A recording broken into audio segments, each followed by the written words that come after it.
Hello and welcome back to my channel, the Black Eye Podcast. How you doing? Welcome one and all.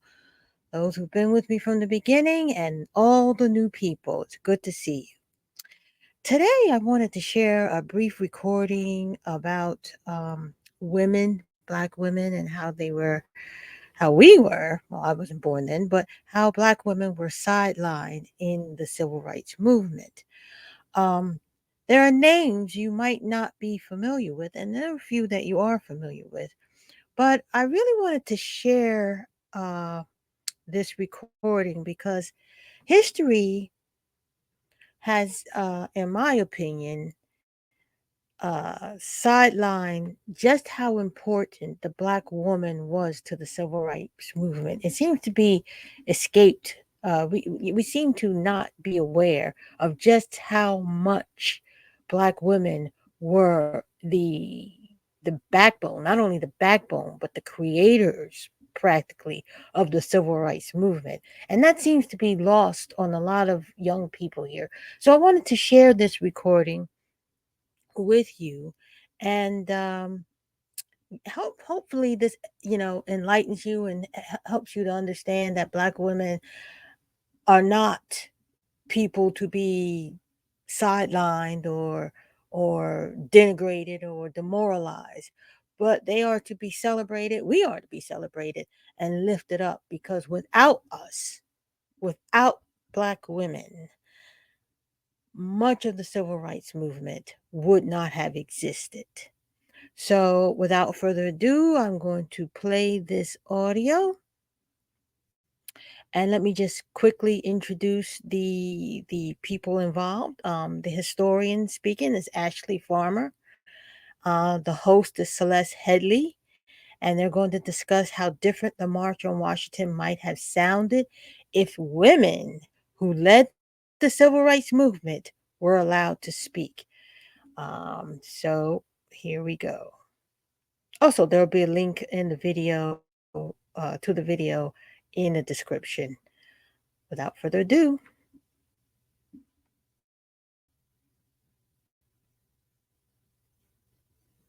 Support for Here and Now comes from BetterHelp, committed to supporting mental health through therapy. Clients are matched with one of 25,000 therapists and can communicate via video, chat, or phone at betterhelp.com/public.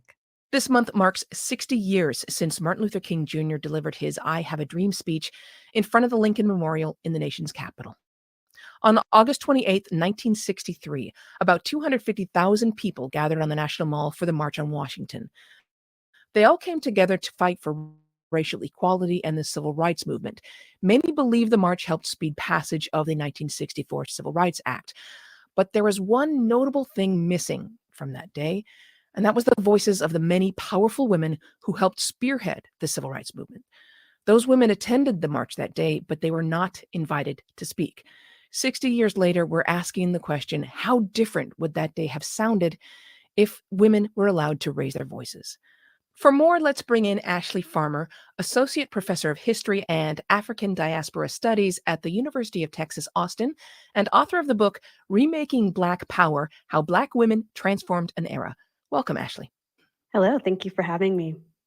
So it seems as though we should all know this now, but it's only been fairly recently that we've sort of realized women had played such a significant role in the civil rights movement, and that had been true for so long before Rosa Parks refused to give up her seat on that bus in Montgomery, Alabama. Why were they sidelined during the March on Washington? That's a great question. As you said, Black women were organizing on the ground since well before the middle of the 20th century, and they were also a key part of the infrastructure that helped to create such an enormous march. This was quite an undertaking for us to pull something like this off. However, the prevailing attitudes at the time were that men were the leaders of the movements and women were the followers or the foot soldiers, and that women needed to assume their concerns about women's issues or their visibility in the civil rights movement behind men in order to present a united message about race first politics and rights for African Americans in the United States. That request had been made of Black women for going back at least into the 19th century. I mean, the first anti-slavery group among Black people was women. It predated the men's anti-slavery group. Women were the ones who learned how to organize and raise funds long before Black men did, and yet they were constantly asked to take a back seat. And then during the March on Washington, the only woman who did speak was Daisy Bates, who led in the desegregation of Little Rock Central High in 1957. Why Bates? Why was Daisy Bates the one chosen to speak? Well, it's actually a very interesting story. So even though women like Dorothy Height, who had run the National Council for Negro Women, was active in developing the infrastructure of the March on Washington, and of course, Anna Hedgeman, who was one of the few women who was actually allowed in that planning meetings on the executive committee, had asked for numerous women to speak. After lots of going back and forth, in which A. Philip Randolph, Dr. King, James Farmer, other members of the Big Six first demurred, and then offered only to have them sit on this stage and kind of be introduced by Randolph, but no one speak. They finally agreed that Medgar Evers' wife, who had recently been slain, a civil rights activist, would be the one to speak. But in actuality, she had double booked herself and so was stuck in traffic at the actual moment that the quote unquote tribute to Negro women was slated to happen during the march. So Daisy Bates got up and took her place in kind of an impromptu moment because really Everts was not there. But as you have alluded to already, women were so key to organizing the March on Washington, raising funds, doing all the logistics. Why were they willing to take a back seat?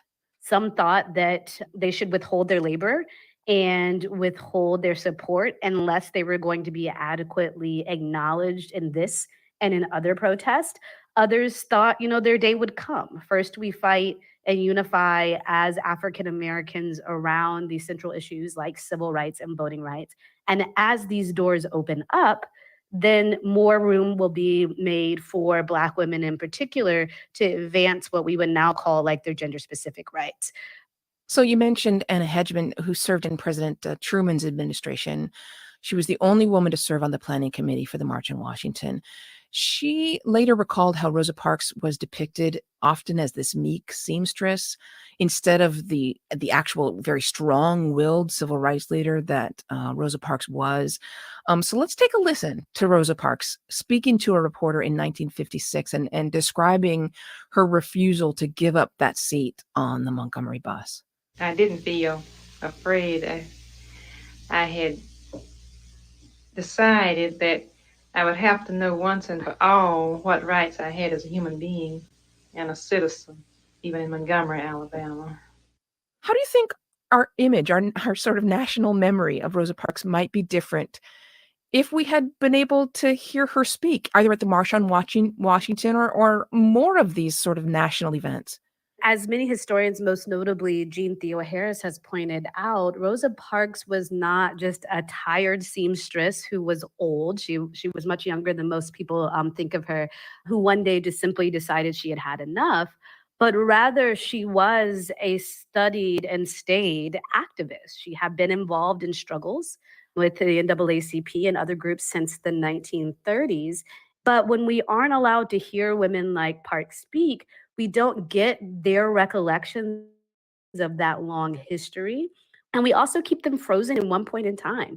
Most people don't know much about Parks before the Montgomery bus boycott or after the Montgomery bus boycott, but she was an avid thinker and an avid activist who supported a range of causes. So we kind of encapsulate our Black heroes in these moments of time that are useful for helping to commemorate their sacrifice, but in some ways make them unrelatable because we don't get to see their full humanity and also understand their full sacrifice. It's interesting if you go back and read not just the writings, but actually read the texts of some of the speeches that these women were giving.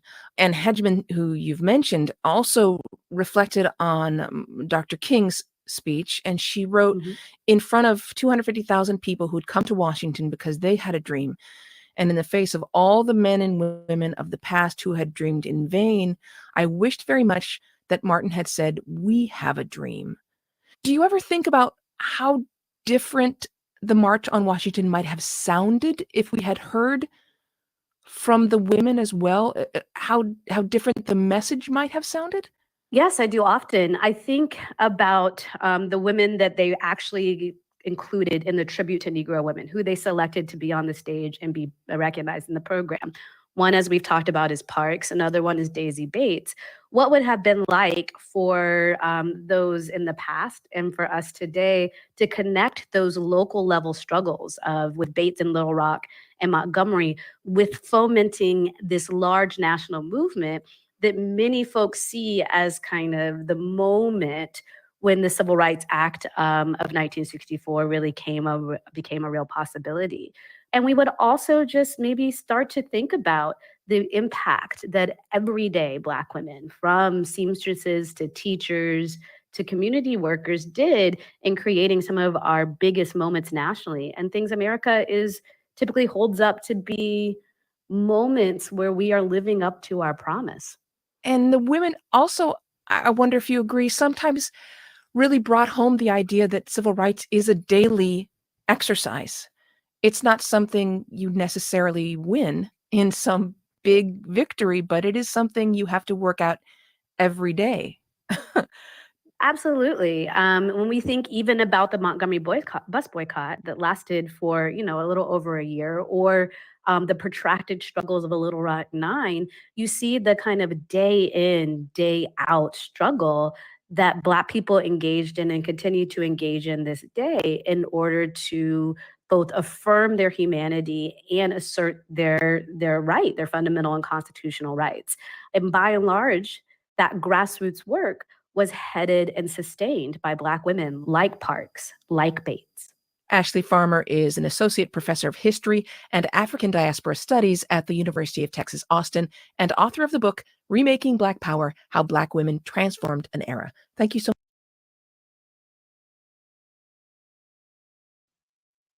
So, what do you think about this video? I mean, what do you think about this audio? What do you think about the history? I think the church played a great deal in a great role in keeping women, especially Black women, in the subservient position. Um, we are raised as Black women to be support. And I'd like to talk about that in a further video, how Black women, how we are raised to just support and not lead. And I think this is one part of the programming, to Black women were very powerful, very instrumental, and yet we had to take the back seat. And I think, the church was very instrumental in that. I think so. I think religion, not necessarily Christianity, but definitely religion, played a part in Black women's subservience in the civil rights movement. Anyways, I'm going to end it right here because I think I want to come back with another video regarding this situation. And you tell me what you think in the comments. Like, share, subscribe. And I'll see you next time. All right. Bye.